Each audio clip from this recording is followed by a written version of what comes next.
music industry promised us democratization, fair compensation, and direct access to our fans without gatekeeping. Instead, Spotify's CEO just got sued for modern payola. Artists can't tell if their playlists are real or bot, partnering with them to profit off your work. This is Enshittification, and 2025 proved it's worse than we thought. Let me show you exactly what happened. So Cory Doctorow coined the term Enshittification to describe how platforms inevitably decay. There's a pattern. Stage 1, platforms good to users.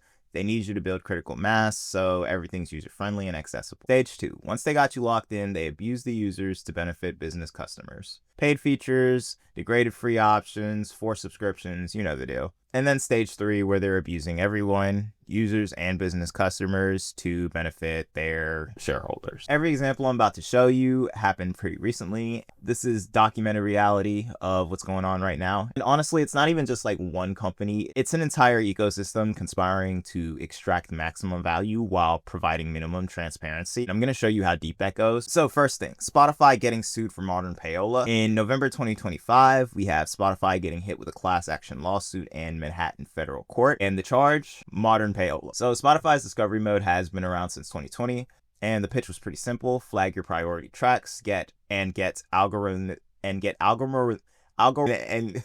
basically they'll give you priority consideration for radio, autoplay, and certain mixes. And the cost is that all you have to do is accept a 30% royalty cut, maybe more. They're already making nothing per stream. Like, I'm not even going to give you guys the amount because if you've watched any of my other videos, you know what the amount is. And I beat the amount to death. And now Spotify wants you to accept 30% less just for a chance at visibility that you probably used to get organically. So the lawsuit claims that Spotify is selling playlist placements through undisclosed promotional deals. They call it personalized recommendations, but the lawsuit is calling it what it is. Deception. Lead plaintiff Genevieve says her discovery mode playlist kept featuring Justin Bieber and Drake, artists she doesn't listen to, and also artists whose labels can afford the 30% cut. Platforms will kill your organic reach, force you to pay for visibility, and then act like they're doing you a favor. We've seen it over and over again. I got one example in my head that I'm thinking of: Instagram, Facebook, Twitter, YouTube. They all do it. It even got so bad that the European Parliament got involved, and 85% voted for fair revenue distribution from streaming services. It's classic Enshittification. Stage 1, organic discovery work. Stage 2, they introduce paid promotions and kill organic reach. And then stage 3, they extract money from artists while lying to users about what's organic. In Spotify's defense, they call the lawsuit nonsense, but they also admitted that discovery mode affects exactly the playlist that the lawsuit claims it affects. So, anyways, next thing. Did you know your Spotify money's funding weapons? Dude, I can't even take this shit seriously. Like, what is up with these corps? Let's go back to June 2025, where Spotify CEO Daniel Ek led a $600 million investment in Helsing. Helsing develops AI-powered combat drones and military software. Not defense analytics, not peacekeeping technology, AI weapons, drones, and software integrated into fighter aircrafts. And now he's the chairman of the company. And this isn't a small side investment. This is leadership level involvement. So here's the flow. You're going to pay Spotify $11, $12, $13 monthly. Spotify is then going to hand a fraction of a cent down to your favorite artists. And then our boy cashes out the stock and invests it in weapons. Now, on the bright side, artists are starting to notice. King Gizzard and the Lizard Wizard pulled their entire 27 album catalog, and they even said that they don't want their music killing people. Also, Massive Attack, Shiu also stated that he doesn't want his music killing people. So a lot of people are pulling out right now.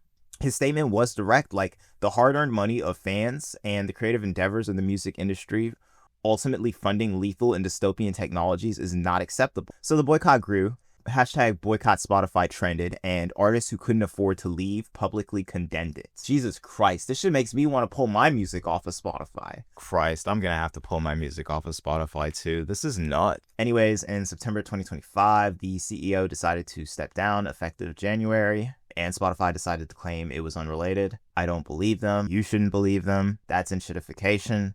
Platforms underpaying artists, the platform profits, the CEO invests the profits in weapons. Artists who built the platform's value are funding their own exploitation. How is that cool? Next thing, major labels are buying indie distributors. In December 2024, Universal Music Group bought Downtown Music Holdings for $775 million. In case you guys didn't know, Downtown actually includes CD Baby, which is one of the biggest DIY distribution platforms for independent music artists. Another example being March 2025, Concord acquired STEM, which is another major indie distributor. This is vertical integration, and it's limiting our alternatives and giving us less choices. And the reason why that matters is because half of Spotify's royalties are going to independent artists. That is massive growth. Like, at this point, independent artists don't even need labels anymore. So what do the labels do, right? They decide to buy the distribution platforms that independent artists built. And one of the music tech executives said it directly. They were quoted as saying, "The labels need access to independent artists. It's all about the users, and no one wants to be in the major label system." Now, just think about that for a second, right? Nobody wants to be in the major label system,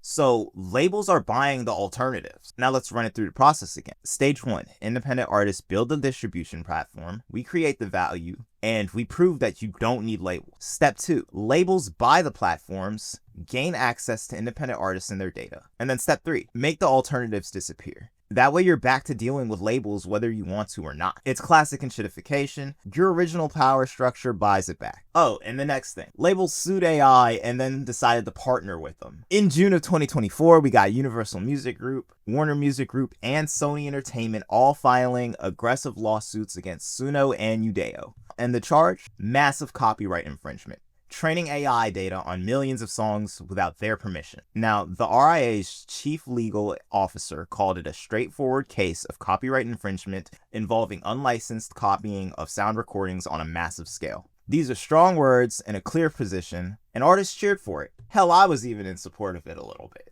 Now, fast forward to October of last year, where Universal Music Group comes out and they announce a partnership with Udeo. This is the same company they just sued for theft, and now they're partners. The announcement was corporate speak about responsible AI development and protecting artists' rights. Translation, we realized we could profit from this, so here's the playbook. They sued them publicly for theft, they got the headlines about protecting artists, they got to negotiate behind closed doors, they announced a partnership, and now they get to license your catalog for profit. I'm not gonna call artists stupid because we did notice the flip. Independent musicians who can't license their catalog to AI companies watch major labels do exactly what they claimed was theft. This is Enshittification in fast forward. Protect artists publicly, extract value privately, that way the artists get nothing and labels get licensing fees. So in November 2025, Deezer partnered with Ipsos for a study, 9,000 people across 6 countries. And the question was simple. Can you tell AI-generated music from human music? 97% of people couldn't tell the difference.